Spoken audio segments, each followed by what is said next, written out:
আজকে দশম শ্রেণীর পাঠ্য উপন্যাস ফণীর সম্ভাব্য প্রশ্নাবলী নিয়ে আলোচনা করব, যেগুলো সেকেন্ড সাবমিটিভের জন্য খুবই গুরুত্বপূর্ণ। দেখো, তোমাদের 30 থেকে 49 পাতা পর্যন্ত পড়তে হবে, সিলেবাস বলছে। তো 30 থেকে 49 পাতায় রয়েছে সপ্তম থেকে দশম পরিচ্ছেদ। এই সপ্তম থেকে দশম পরিচ্ছেদের মধ্যে কোন কোন ইম্পর্টেন্ট প্রশ্নগুলো তোমাদের পড়তেই হবে, যেগুলো সেকেন্ড সাবমিটিভের জন্য খুব খুব গুরুত্বপূর্ণ হতে চলেছে। যেমন প্রথমেই পড়বে, কম্পিটিশনে পড়লে মেয়েটা তো আমার পা ধোয়া জল খাবে। কে কার উদ্দেশ্যে উক্তি করেছে? এই উক্তির পরিপ্রেক্ষিতে বক্তার চরিত্র বিশ্লেষণ করো। সকাল 6:30 থেকে এই ব্যাপার চলছে, এখন 8:30। কোন ব্যাপারের কথা বলছে? সেই ব্যাপারটি কি?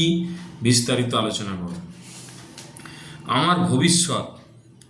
আমার ভবিষ্যৎ বলতে কি বোঝানো হয়েছে? কে কাকে উক্তি করেছে? যাকে ভবিষ্যৎ বলা হয়েছে তার চরিত্র আলোচনা করো। এরকম ঘুরি আসতে পারে।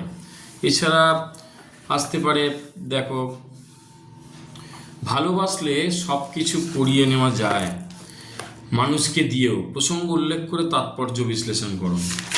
এরকম আসবে, বাঙালিরা যা ভালোবাসে মিটিংয়ে তাই তো বলবো। বাঙালিরা কি কি ভালোবাসে বলে বক্তা মনে করে? কোন পরিপ্রেক্ষিতে বক্তা এই কথা বলেছে বা এই বক্তব্যটি রেখেছে, এটা করবে। আচ্ছা, তারপরে দেখো, এই প্রশ্নটাও খুব ইম্পর্টেন্ট। কমলের স্বর অদ্ভুত করুণ একটা আবেদনের মতো শোনালো। কমল কি বলেছিল?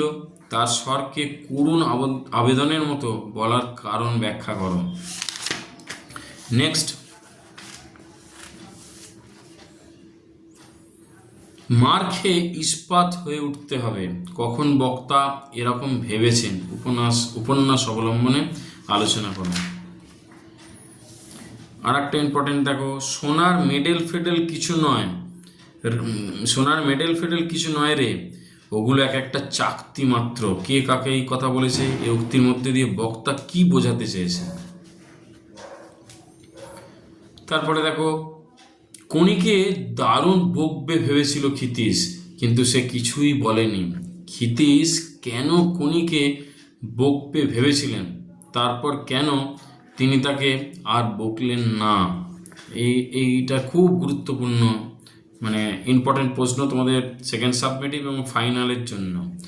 আর একটা খুব ইম্পর্টেন্ট প্রশ্ন, দেখো, এটা বুকের মধ্যে পুষে রাখু। কি পুষে রাখার কথা বলা হয়েছে? কি কারণে এই পুষে রাখা, এটা একটু দেখবে।